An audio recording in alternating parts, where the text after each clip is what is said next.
Hola, ¿qué tal? Muy buenos días desde Madrid. Aquí me tienen tomando el cafetito y con el pan comprado. El IPC al rojo vivo, Bullard desatado, reunión de Putin y Biden y el lunes reunión del FED. ¿Quién da más? Los mercados se están moviendo al son de las noticias. Hay que tener cuidado, porque generalmente cuando se publica la noticia el mercado suele moverse en la dirección que parece más lógica en función de la noticia, pero luego se mueve en sentido contrario, con lo cual este es un momento muy delicado, ¿de acuerdo? Como es fin de semana y tenemos tiempo para meditar, vamos a intentar meternos en la mente del FED. Vamos a distinguir dos escenarios. Primero, que no haya intervención militar. Y segundo, que haya intervención militar en Ucrania. Empezamos por el primero. Consideramos que no hay intervención militar en Ucrania. Debemos de tener en cuenta, en primer lugar, que las palabras de Bullard no constituyen un verso suelto. Representan la opinión del FED. ¿Por qué lo sabemos? Porque así lo ha descontado el mercado. Ya saben ustedes que el mercado automáticamente, tras oír a Bullard, descontó automáticamente el 90% de su escenario, es decir, unas subidas de 100 puntos básicos en las tres próximas reuniones, concretamente 50, 25 y 25. Eso está asumido. Vamos a la inflación. ¿Qué está pensando el FED? Hombre, si uno mira las expectativas inflacionistas para los 5 y los 10 años, tal y como pueden ver ustedes en el gráfico de la Reserva Federal de San Luis, pueden ver ustedes que la expectativa de inflacionistas están ancladas. Ha pasado la expectativa de inflación a 5 años del 3,17 al 2,82, ¿de acuerdo? Por lo tanto, consideramos que las expectativas inflacionistas están ancladas. Vamos al gráfico de las expectativas inflacionistas a 10 años.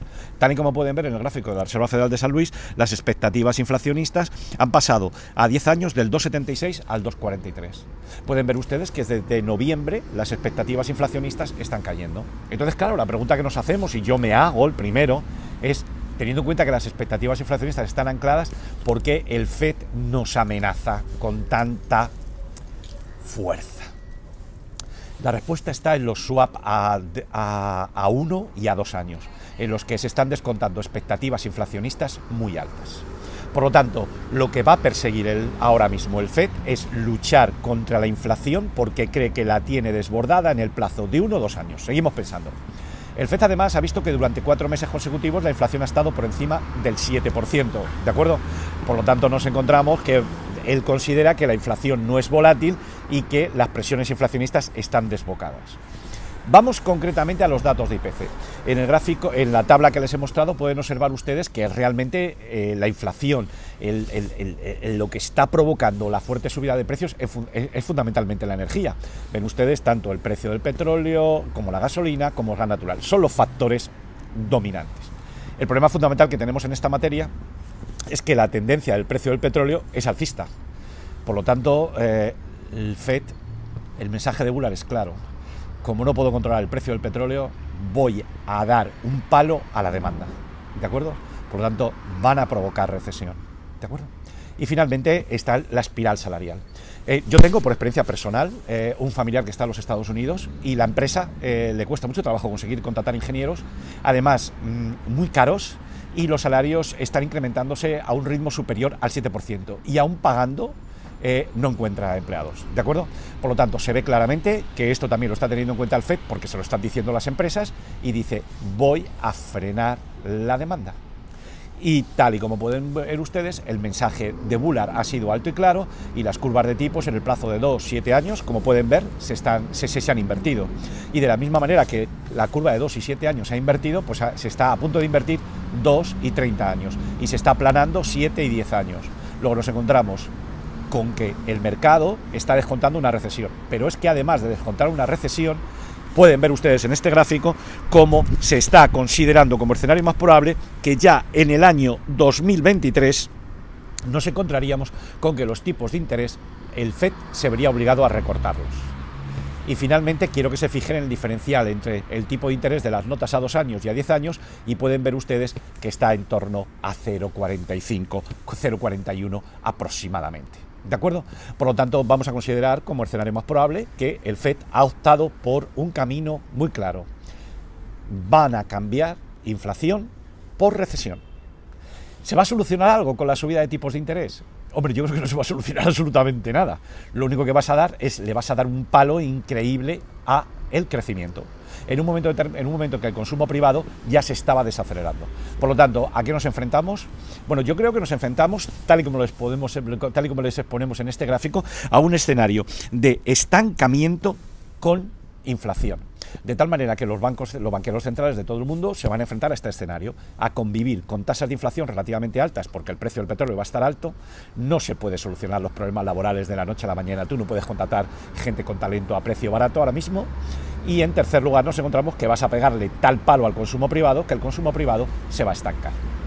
Quiero finalmente hacerles hincapié en el siguiente hecho. Tal y como pueden ver en este gráfico, las expectativas inflacionistas que tiene hasta el Banco Central Europeo es que a partir del mes de febrero la inflación va a retroceder. Claro, ahora mismo el mercado está descontando una subida de tipos en marzo de 0,50. Digo sin tener en cuenta la intervención en Ucrania, ¿vale?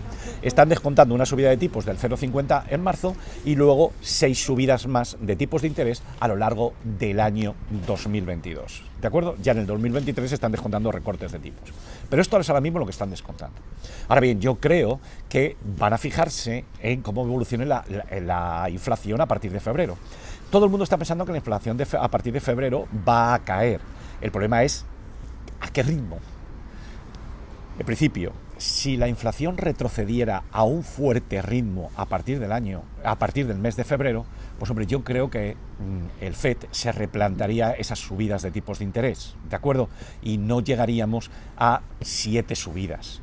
Hombre, yo creo que lo más probable es que nos quedaríamos, por lo menos ahora, una subida de 0,50 y luego 4 subidas más. El riesgo que hay es que, y esto es lo que hay que vigilar, es que el IPC se desacelere menos de lo que estamos esperando. En ese caso concreto, el FED iría por las 7 subidas de tipos de interés en el año 2022. ¿De acuerdo? Luego nos enfrentaríamos a un escenario de estancamiento con inflación, con niveles de inflación relativamente elevados, con niveles de precios relativamente elevados, no una inflación desbocada, pero los banqueros centrales tendrían que gestionarlo. ¿De acuerdo? Vamos al escenario de guerra con Ucrania. En el caso de guerra con Ucrania, bueno, la pregunta que nos estamos haciendo todos, sin perjuicio del tema personal, que es el más importante, es qué productos se van a ver especialmente beneficiados en caso de que haya un conflicto militar. Me refiero sin tener en cuenta, la guerra no es buena nunca, ya lo aprendimos en Goya, ¿de acuerdo? Goya nos lo transmitió muy bien en sus cuadros. La guerra es mala para todos y lo sabemos, Pero bueno, aquí estamos hablando de los mercados financieros, que es una variable secundaria. Por encima de todo están las vidas y hay que llegar a la paz. Hay que llegar a la paz. Hay que llegar a un acuerdo y sentarse a la mesa, hay que llegar a la paz, ¿de acuerdo? Pero bueno, yo no soy experto en eso y no puedo hablar, simplemente puedo expresar mi deseo. Vamos al escenario. Entonces, en este caso concreto nos encontraríamos que el precio del petróleo subiría, ¿de acuerdo? Y entonces nos encontraríamos que si ya partimos de un escenario de estancamiento con inflación, partiríamos de una situación en la que la inflación sería en niveles superiores, porque el precio del petróleo sería más alto, ¿de acuerdo? Pero es que además ya el FED automáticamente ya no subiría los tipos en marzo 0,50 puntos básicos y como mucho nos encontraríamos con 3 subidas o 4 subidas de tipos de interés a lo largo del año 2022. De tal manera que tendríamos un estancamiento menor, la actividad económica sería mayor y niveles de inflación más altos. Automáticamente ya sé lo que se están planteando ustedes. Efectivamente, en caso de guerra, pues nos encontraríamos con que el precio del petróleo subiría y el oro también. Finalmente me queda por explicarles qué escenarios están descontados. Primero, el primero de los escenarios que les he comentado de no intervención militar, ese está plenamente descontado en el precio, ¿de acuerdo? Y ahora lo que tienen que descontar las bolsas es la intervención militar en Ucrania. Eso está sin descontar. Ayer hubo una reacción inicial, vimos que automáticamente los mercados de futuros descartaron una subida de tipos de interés de 0,50 puntos, vimos también cómo la rentabilidad del bono americano cayó con fuerza, formó un doble techo en torno al 2%, vimos cómo el precio del oro subió con fuerza y el precio del petróleo subió con fuerza. Marcaron el inicio de una tendencia que puede acentuarse en el caso de intervención militar. Yo no lo quiero y por favor que no se llegue a cabo. Bien, dicho esto, les deseo que pasen buen fin de semana y mañana hablaremos del oro y del Bitcoin. Adiós, hasta luego y que pasen buen día.